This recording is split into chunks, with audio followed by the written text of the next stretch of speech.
Hello student, स्वागत है my YouTube channel research में। और आज हम हमारी जो सीरीज भारतीय दर्शन की चल रही है, जो फिलोसफी की हमारी सीरीज चल रही है, उसी में आज हम डिस्कस करेंगे बौद्ध दर्शन या बौद्धिज्म।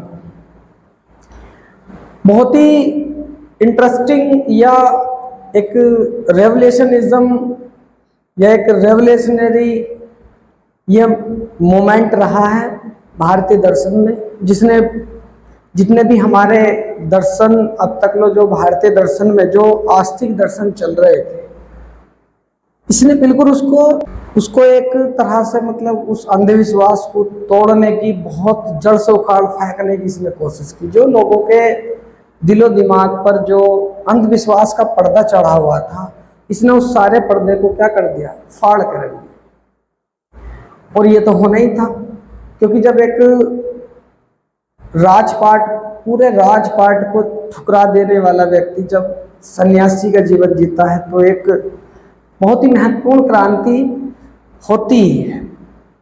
इसी तरह की क्रांति महात्मा बुद्ध के द्वारा की गई, और ये क्यों हुई, किस प्रकार से हुई, इस पूरी घटना को हम डिस्कस करेंगे आज। बौद्ध दर्शन के रूप में जिसको जाना जाता है, आज हम उसको डिस्कस करने जा रहे हैं। आशा करते हैं सभी बहुत अच्छे होंगे, और बहुत बहुत बधाई आपको, और बहुत बहुत प्यार हमारी वीडियो को इतना सारा प्यार देने के लिए, इतने सारे लाइक देने के लिए आपका बहुत बहुत धन्यवाद। और हम बात करते हैं बौद्धिज्म की। देखो, बौद्धिज्म महात्मा बुद्ध के बारे में आप जानते हैं, ये उनके दर्शन या उनकी फिलोसफी को जानते हैं। पहले उनके दर्शन को जानने के लिए उनका जो जीवन, जो सिद्धार्थ से महात्मा बुद्ध तक जो बनने का जो संघर्ष है, पहले उसको जानना बहुत जरूरी है। क्योंकि जब हम उसको जान पाएंगे तभी हम उनकी फिलॉसफी को समझ पाएंगे। उनकी फिलॉसफी इतनी बड़ी नहीं है, लेकिन उनके पूरे जीवन को अगर जो देखा जाए, क्योंकि उन्होंने सिर्फ दो तीन चीजों पर खोज की है। एक तो दुख का कारण और दुख का निवारण, बस यही उनकी क्या है, फिलॉसफी। लेकिन इस फिलॉसफी को समझने के लिए बुद्ध के जीवन को समझना बहुत जरूरी है। जैसे मैं कई टॉपिकों में इस बात को कहता भी हूँ कि अगर जो आपको किसी भी चैप्टर को समझना है या किसी भी टॉपिक को समझना है, तो उसकी हिस्ट्री जान लेना बहुत आवश्यक है। तो उसी के रूप में हम आगे चलते हैं, बौद्धिज्म को डिस्कस करते हैं। सबसे पहले हम जान लेंगे कि जो महात्मा बुद्ध थे, उनका बचपन का नाम या उनके जो यौवन अवस्था का नाम था, वो सिद्धार्थ था। सिद्धार्थ की माता का नाम माया देवी और पिता का नाम शुद्धोदन था, ये आप सभी जानते हैं। और एक वो लिच्छवी जो उनका गोत्र था या समुदाय था, उससे वो क्या करते थे, बिलोंग करते थे। तो जब ऐसा माना जाता है कि उनके जन्म के समय एक महात्मा ने ऐसी भविष्यवाणी कर दी थी कि ये बच्चा बड़ा होकर सन्यासी बनेगा। इस तरह से जब उनके सामने इस बात को कहा गया, तो उनके मम्मी पापा ने, जो उनके माता पिता थे, राजा शुद्धोदन ने हर एक वो प्रयास किया जिससे कि ये किसी भी कारण से सन्यासी मार्ग पर ना चले जाए। उनको बिल्कुल हर मौसम के हिसाब से उनके लिए महल, दासियां और हर एक उस खुशी का प्रबंध किया गया जिससे कि ये इनका मन दुख की तरफ या सन्यास की तरफ को किसी भी कारण से चला न जाए।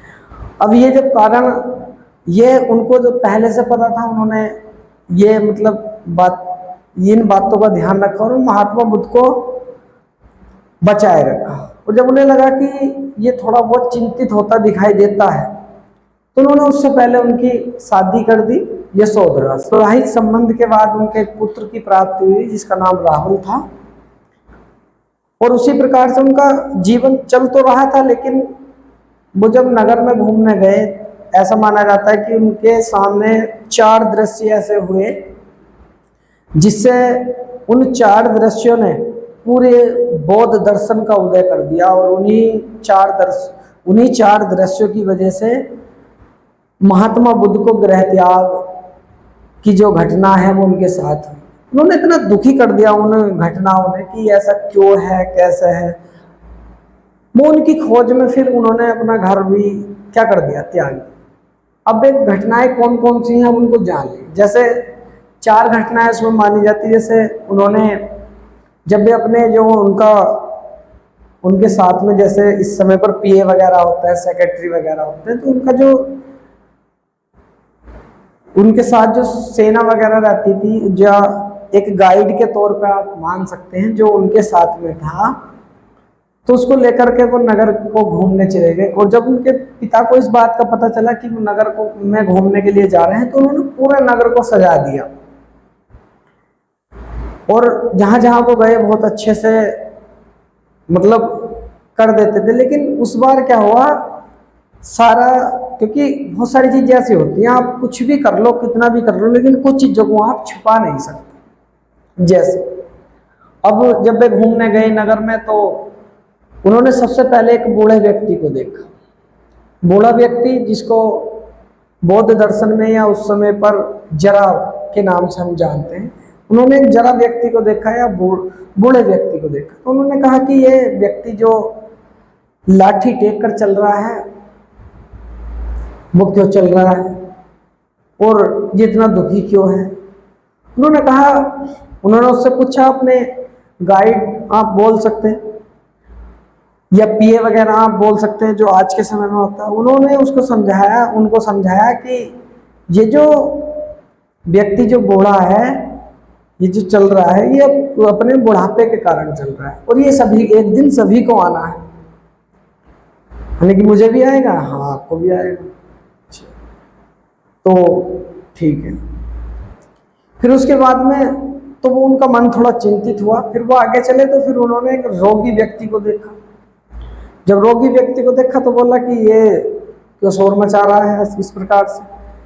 वो बोले कि ये एक मतलब ये रोग से क्या है, ग्रसित है, उसको इसकी पीड़ा हो रही है, इस वजह से क्या है, ये दुखी है। अच्छा, उनने उससे पूछा, फिर उसके बाद में पूछा कि ये मतलब ऐसा क्यों हो रहा है इसके साथ में। तो उन्होंने अब जवाब दिया कि मनुष्य शरीर व्याधियों का घर है। व्याधि मतलब रोग होता है, व्याधियों का घर है और व्याधि मनुष्य के शरीर में एक न एक व्याधि लगी ही रहती है। उन्होंने कहा कि मुझे तो नहीं रहती। उन्होंने कहा कि आपके तो कि सरकार आपके पास तो बहुत दासियां हैं, आपको जिस चीज़ की आवश्यकता होती है उस चीज़ का आपको मतलब आपको ध्यान रखा जाता है, लेकिन आप जब जरावस्था में जाएंगे तो आपको व्याधि आनी ही आनी। अच्छा, तो उनको ऐसा पता चला कि आनी है, लेकिन हाँ ये आनी ही आनी। फिर उसके बाद में फिर भी कुछ समय आगे चले तो उन्होंने देखा कि एक व्यक्ति, जो मृत व्यक्ति को 4 व्यक्ति कांधे पे टांग कर ले जा रहे हैं। तो उन्होंने उससे पूछा कि ये इस व्यक्ति को कांधे पे क्यों लेके जा रहे हैं, कि ये व्यक्ति क्या हो गया, मृत्यु को प्राप्त हो गया है, इसीलिए इसको 4 व्यक्ति लेके जा रहे हैं और ये एक दिन सभी के साथ होना है। आपको भी मृत्यु आएगी, मुझे भी आएगी, सभी को आनी है। तो वो और चिंतित हो गए और उन्होंने ये जो 3 व्यक्ति देखे, उन तीनों व्यक्तियों में अधिकतम व्यक्ति क्या थे, दुखी थे। सभी व्यक्ति एक व्यक्ति जो बुढ़ापे के कारण दुखी था, एक व्यक्ति जो रोग के कारण दुखी था, एक व्यक्ति जो मर गया था तो उसकी वजह से बहुत सारे लोग दुखी थे। फिर वो कुछ समय दूर चले तो उन्हें एक सन्यासी मिला। जब उन्होंने सन्यासी को देखा तो वो एकदम मस्त मौला अपना गा रहा है और घूम रहा है। उन्होंने पूछा कि ये सन्यासी है, किसको मृत्यु या रोग से कोई मतलब ही नहीं है, इसे बुढ़ापे से कोई मतलब नहीं है, मस्त है एकदम, अपने जीवन को अच्छे से व्यतीत कर रहा है, इसे कोई मतलब नहीं है, इसके सगे संबंधी इसको इस बात से कोई मतलब नहीं है, ये स्वयं है, जब तक है जीवित है, जब तक नहीं है समाप्त। तो उनको ये 4 दृश्य, जब वो घर पर आ गए तो ये जो 4 दृश्य थे, ये दृश्य उनसे, जब उन्होंने घर आकर के उन दृश्यों पर चिंतन किया तो उन्होंने देखा कि मैं क्यों ऐसा रह रहा हूं, क्या इनके दुखों का कोई कारण नहीं हो सकता, मैं तो राजा हूं। तो इस तरह की उनके बात उसमें ध्यान आई और एक सीधी सी बात ये भी कि एक राजा का कर्तव्य होता है कि उसकी प्रजा उसके समय में क्या रहे, सुखी रहे। तो भी चाहते थे कि मेरे समय में जो मेरी प्रजा है वो बहुत सुख से रहनी चाहिए। और जब उन्होंने उन चिंतनों को किया तो उन्होंने फिर एक दिन ऐसा हुआ कि अपनी पत्नी यशोधरा और पुत्र राहुल को वो छोड़कर क्या हो गए, चले गए। तो उन्होंने घर को त्याग दिया और गृह त्याग की इस घटना को महाविष्क्रमण कहा जाता है। गृह त्याग की इस घटना को महाविष्क्रमण कहा जाता है। तो उन्होंने जब देखा तो उन्होंने कहा कि एक व्यक्ति जो अति सुखी है, क्योंकि उन्होंने अति सुख का आनंद भी क्या अपने जीवन में ले रखा था। अति सुख मतलब उनके इतने आसपास में इतने दास दासियां लगे रहते थे, किसी भी चीज की कोई दिक्कत है तो वे एकदम तुरंत उनके पास आ जाते थे। तो उनको सुख के भी चरम सीमा तक वो गए। और जब उन्होंने अपने घर को त्याग दिया तो उस समय पर उन्होंने दुख के भी हर उस पीड़ा को सहन किया। कई कई दिन तक उन्हें खाना नहीं मिला, लेकिन फिर भी वो अपनी पूजा करते रहे, सत्य की खोज करते रहे, आखिर क्या कारण है इन दुखों का। तो जब ऐसा हुआ तो इन्होंने फिर जो अति सुख था और अति दुख था उनके बीच का मार्ग इन्होंने निकाला, जिसे मध्यम वर्ग का प्रतिपादन माना जाता है। उन्होंने फिर मध्यम वर्ग का प्रतिपादन किया। और ऐसा माना जाता है कि जो ये बोधि वृक्ष के नीचे बैठे हुए तपस्या कर रहे थे, तो वहां पर जब इन्हें कई दिन हो गए, इन्हें कुछ खाने के लिए नहीं मिला, तो वहां पर एक सुजाता नाम की स्त्री ने इनको खीर खिलाई निर्वाण की प्राप्ति से पहले।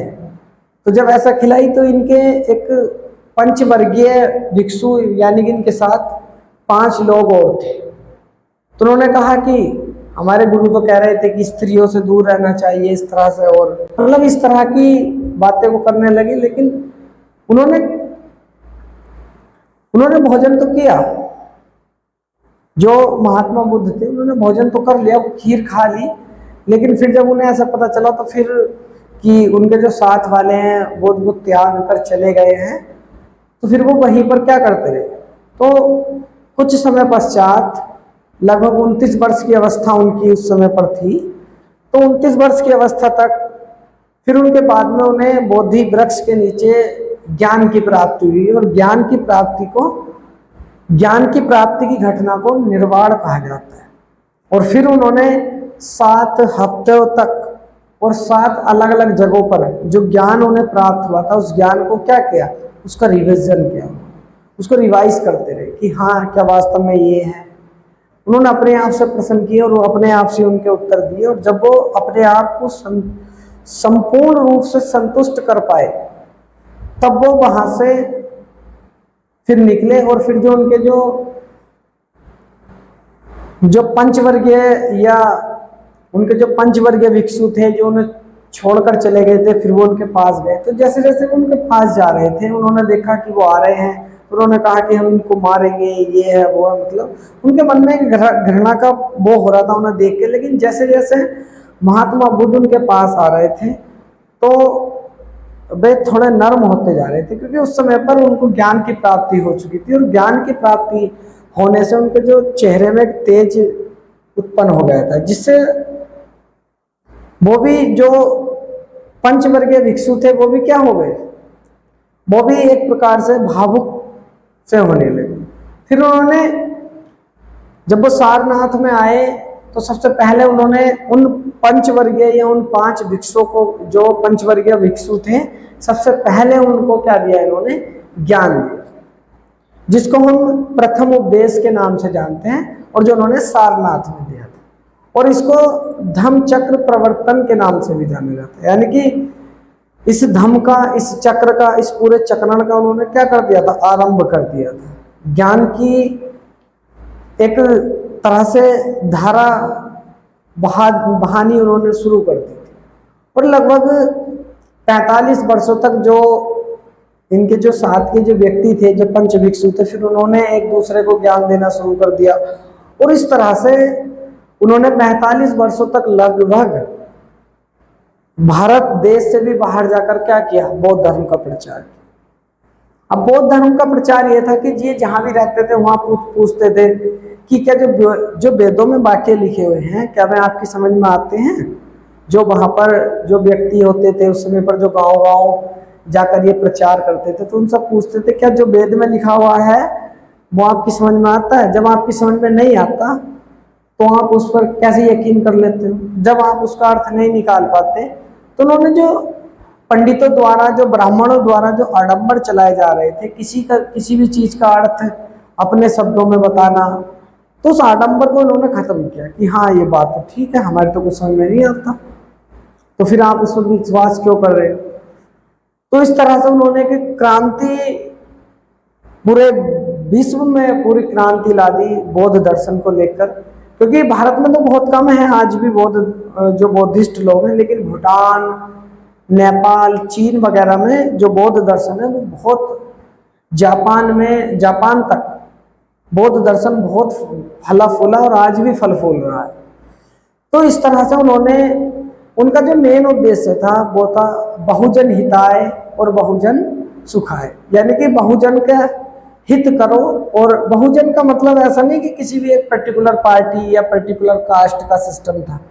बहुजन का मतलब था जो दरिद्र है, जो व्यक्ति गरीब हैं, उन व्यक्तियों को बेसिकली उन्होंने रखा है। ऐसा नहीं कि उन्होंने किसी एक जाति के खिलाफ या किसी एक जाति के समर्थन में उन्होंने आंदोलन चलाया था, नहीं, ये तो सभी के लिए था। क्योंकि ये अभी आप भी जानते हैं कि एक वो राज परिवार से बिलोंग करते थे। तो इस प्रकार से जो महात्मा बुद्ध थे उन्होंने क्या किया, अपने ज्ञान का प्रवाह करना शुरू। फिर इन्होंने जब ज्ञान देना शुरू कर दिया तो सर्वाधिक ज्ञान इन्होंने श्रावस्ती में दिया। श्रावस्ती में सर्वाधिक ज्ञान इसलिए दिया क्योंकि श्रावस्ती में सबसे पहले जो इस धर्म की या इस दर्शन की शुरुआत वो वहीं से कर रहे थे। क्योंकि वहाँ पर लोगों को सर्वाधिक समझाया इन्होंने, और वहीं से क्या हुआ, वहीं से बहुत लोगों ने बौद्ध धर्म को क्या कर लिया, मानना शुरू कर दिया और बौद्धिस्ट हो गए। बहुत लोग भिक्षु बन गए इनके साथ साथ, और एक प्रकार से इन्होंने पूरे समाज में क्या ला दी, क्रांति ला दी। और इस प्रकार से जब इनसे मतलब पूछा जाता था कि कैसे क्यों, तो इन्होंने दुखों के कारण को बताया और दुखों के कारण के निवारण को बताया। दुखों के कारण को इन्होंने बताया 4 आर्य सत्य देकर, और फिर उन दुखों का कारण इन्होंने अष्टांगिक मार्ग से दुखों का नाश करने के लिए इन्होंने उसको बताया। अब जानते हैं कि इन्होंने वो तो इनका जो पार्ट था वो ज्ञान मीमांसा का था, ज्ञान से संबंधित इन्होंने वो बातें की। लेकिन जब बात होती थी पदार्थ की, आत्मा की, इस जीव जगत की, तो उसको कैसे मानने, गॉड होता है नहीं होता है। और बेसिकली ये भी जैन दर्शन के समान और चारवाक दर्शन के समान ये भी किस पर टिका हुआ था, ये भी निस्वरवाद पर टिका हुआ था, यानी कि कोई ईश्वर नहीं होता। इसीलिए जो हमारी श्रृंखला चल रही है उसमें सबसे पहले जब दर्शन को 2 भागों में डिवाइड किया था, दर्शन को आस्तिक दर्शन और नास्तिक दर्शन में, तभी मैंने वहां पर इन तीनों दर्शन को क्या कर दिया था, बिल्कुल डिफरेंट कर दिया था। ठीक है, तो इस प्रकार से जो अब जब इनसे पदार्थ के संबंध में, आत्मा के संबंध में या भगवान के ईश्वर के भगवान के संबंध में जब क्या किए गए, प्रश्न किए गए, तो उन प्रश्नों पर यानी कि मेटाफिजिक्स तत्व मीमांसा के क्षेत्र की तरफ ये क्या रहे, बिल्कुल मौन हो गए और उन प्रश्नों को इन्होंने नहीं दिया, उन प्रश्नों के उत्तर ये नहीं दे पाए। तो तत्व मीमांसा की ओर से क्या रहे, बिल्कुल मौन रहे। जबकि जैन दर्शन ने और चारवाक दर्शन ने काफी तत्व मीमांसा पर बात की है, लेकिन इन्होंने ये क्या रहे, वहां पर मौन रहे। लगभग 10 से 14 प्रश्न ऐसे थे जिन पर ये मौन रहे, तो उनको हम जिनके उत्तर ये नहीं दे सके उनको अव्यक्तानी प्रश्न के नाम से जानते हैं, या इस पार्ट्स को अव्यक्तानी बोलते हैं। अव्यक्तानी मतलब जिसको व्यक्त ना किया जा सके। उन्होंने कहा कि इसके संबंध में आप कुछ नहीं बता सकते, यानी कि मैं बोलूंगा ही नहीं इस बारे में। तो इन प्रश्नों को अव्यक्तानी प्रश्नों के नाम से जाना जाता है बौद्ध दर्शन। और जब फिर ये जब चलते रहे तो फिर इनका बेसिकली जो इन्होंने फिर देखो, एक घटना थी इनकी महाविष्क्रमण यानी कि गृह त्याग की घटना, एक थी निर्वाण यानी कि ज्ञान की प्राप्ति, और एक थी इनकी मृत्यु की प्राप्ति या मोक्ष की प्राप्ति जिसे महापरिनिर्वाण कहा गया। और महापरिनिर्वाण इन्होंने कुशीनगर में किया था, यानी कि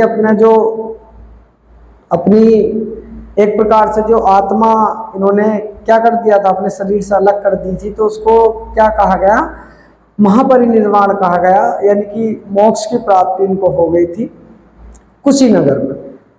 और इनका जो जन्म हुआ, इनको निर्वाण की प्राप्ति हुई, और महापरिनिर्वाण यानी कि इनकी जिस दिन मृत्यु हुई या जिस दिन इनको मोक्ष की प्राप्ति हुई, ठीक है, ये मृत्यु नहीं मानते, उसको मोक्ष की प्राप्ति मानते हैं। जो बौद्ध धर्म है महापरिनिर्वाण की घटना को ये मृत्यु नहीं मानते, उसको मोक्ष की प्राप्ति मानते हैं। तो ये तीनों ही घटना इंपॉर्टेंट ये थी कि ये बैसाखी पूर्णिमा के दिन हुई थी, इसलिए बौद्ध दर्शन में बैसाख पूर्णिमा को बहुत ज्यादा महत्व दिया जाता है। अब इस प्रकार से ये तो इनके जीवन का पूरा एक चक्र था जिस प्रकार से चला। जब ये ज्ञान का फिर इन्होंने सिर्फ क्या किया, फिर ये ज्ञान ही दे रहे थे, हर जगह जहां भी जाते थे वहां पर ज्ञान की धाराएं, इन्होंने इतनी धाराएं बहाई कि पूरा समाज, पूरा धर्म हिल गया बिल्कुल। तो इसी आधार पर जो ब्राह्मण लोग थे उनका इन्होंने बहुत क्या किया, उनकी आलोचनाएं की कि इन्होंने ये जितने भी आडंबर समाज में फैल रहे हैं वो इनके द्वारा चलाए जा रहे हैं। इस प्रकार से उन्होंने काफी क्या की, उनकी आलोचनाएं की, उनसे पूछा, जहां भी जाते थे वहां यही प्रश्न बार बार लोगों से करते थे, क्या तुम इस बात को जानते हैं या इस बात को जानते हो। और बेसिकली बहुत सारे जो वेदों में मंत्र लिखे हुए हैं उनका उच्चारण अधिकतम लोग गलत ही करते हैं। जो व्यक्ति पढ़ रहे हैं या जिनको वेदों का अच्छा ज्ञान था वो ही उनका क्या कर पाते थे, वो ही उनका अर्थ सटीक या एक शुद्ध रूप से उनका अर्थ बता पाते थे, वरना तो अधिकतम जो व्यक्ति थे वो उनको अपने प्रकार से क्या करते थे, उनकी व्याख्याएं करते थे। तो इस प्रकार से जो महात्मा बुद्ध थे उन्होंने 4 बौद्ध संगीतियों का क्या किया, आयोजन किया, यानी कि अपने ज्ञान का प्रसार करने के लिए उन्होंने 4 बौद्ध संगीतियों का क्या किया, आयोजन किया। जो पहली बौद्ध संगीति थी वो राजगृह में की गई, महाकश्यप की अध्यक्षता में की गई। जो महाकश्यप थे वहां के, तो उनकी अध्यक्षता में की गई। और उस समय पर राजा कौन थे, राजा अजातशत्रु थे।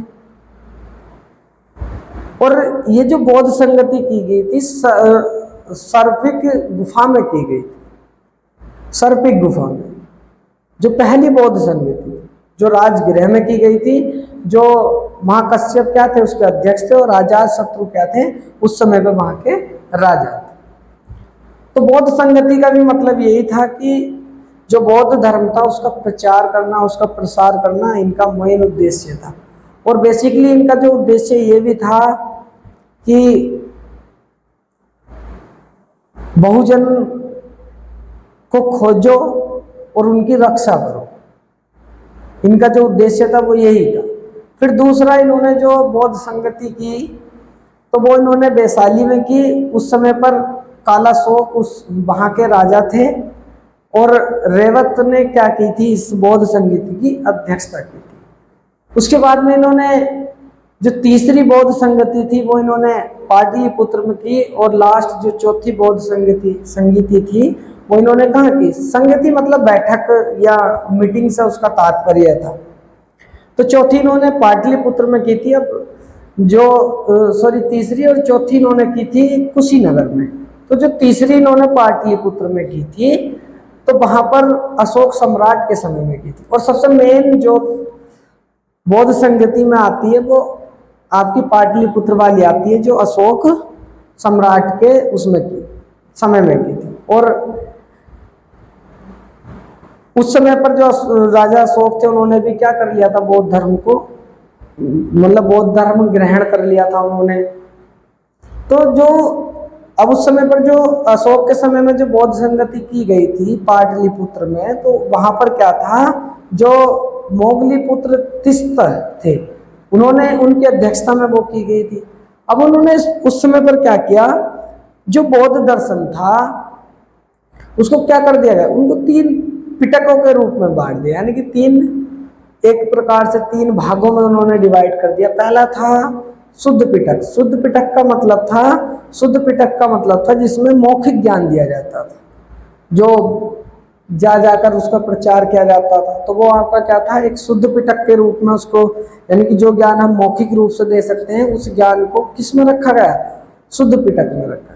दूसरा था आपका विनय पिटक। विनय पिटक का मतलब, विनय से मतलब विनम्र से है, तो विनय पिटक में आपका क्या था, जो आचार मीमांसा थी या जो विधान पिटक थे, विधान पिटक का मतलब जो हमें क्या करना चाहिए, क्या नहीं करना चाहिए और कैसे करना चाहिए, दुखों का कारण हम किस प्रकार से कर सकते हैं, तो उसमें आचार मीमांसा या आपकी जो विनय पिटक है उसमें इस बात को रखा गया। और तीसरा इनका था अभिधम्म पिटक। अभिधम्म पिटक का मतलब था जो बौद्ध धर्म है उसकी व्यापकता या उसकी विवेचना या उसको व्यापक रूप प्रदान करना, यानी कि लिखित रूप से उसमें बौद्ध धर्म को रखना, इस प्रकार से ज्ञान का जो ज्ञान अर्जन हुआ है उसको लिखित रूप से रखना, यानी कि उसका विस्तार पूर्वक अध्ययन आपका क्या कहलाता था, अभिधम्म पिटक कहलाता था। और उसी समय पर अशोक के समय पर उनके जो बेटी और बेटा थे, बेटे का नाम महेंद्र और पुत्री का नाम संघमित्रा था, तो वे कहाँ चले गए थे, बौद्ध धर्म के प्रचार के लिए सिंघल भेज दिया गया था। सिंघल मतलब श्रीलंका भेज दिया गया था, ठीक है। तो इस प्रकार से जो पूरा का पूरा बौद्ध दर्शन था उसका प्रचार हुआ। अब इसके आधार पर आगे इन्होंने जो दुखों का कारण बताया, अष्टांगिक मार्ग, दुखों के कारण का, दुखों का निवारण बताया, उस कारण को नष्ट करने की क्या बताया इन्होंने, एक प्रकार से एक विधि बताई जिसको अष्टांगिक मार्ग के नाम से हम जानते हैं। तो इस प्रकार से महात्मा बुद्ध ने एक प्रकार से बहुत बड़ी क्रांति समाज में ला दी थी, जिससे जितने भी आडंबर, जो भी ढोंग संसार में समाज में चल रहे थे वो क्या होने लगे, धीरे धीरे नष्ट होने लगे। लेकिन वो पूर्ण तरह से नष्ट नहीं हो पाए। क्योंकि वो इसलिए नहीं हो पाए क्योंकि बाद में ये धर्म भी 2 भागों में बट गया था, महायान और हीनयान में बट गया था, ठीक। तो इस प्रकार से जो पूरा का पूरा जो समाज था वो लगभग बौद्ध धर्म से क्या रहा, प्रभावित रहा। और विश्व भर में भी कई देशों में जो बौद्धिस्ट हैं उन्होंने जाकर उसका प्रसार किया। तो और जितने भी हमारे जो पश्चिमी दार्शनिक रहे हैं उन्होंने अष्टांगिक मार्ग के आधार पर, दुखों के कारण के आधार पर इसको नैतिक मोरालिटी या एक नैतिक दर्शन के रूप में भी इसको जानना था। मॉरल फिलोसफी का नाम दिया है, ह्यूमैनिटी का नाम दिया है, मानवतावादी विज्ञानवाद का इसको नाम दिया है, या मानवतावादी दर्शन इसको कहा जाता है। तो बहुत सारे व्यक्तियों ने कहा क्योंकि इसमें व्यक्ति के दुखों को जानना, व्यक्ति के दुखों का कारण जानना, आखिर क्या कारण है, तो इन सभी बातों पर इसमें डिस्कस किया गया है। और जो महात्मा बुद्ध थे वो रीबर्थ पर क्या करते थे, विश्वास रखते थे, यानी कि पुनर्जन्म को वो मानते थे।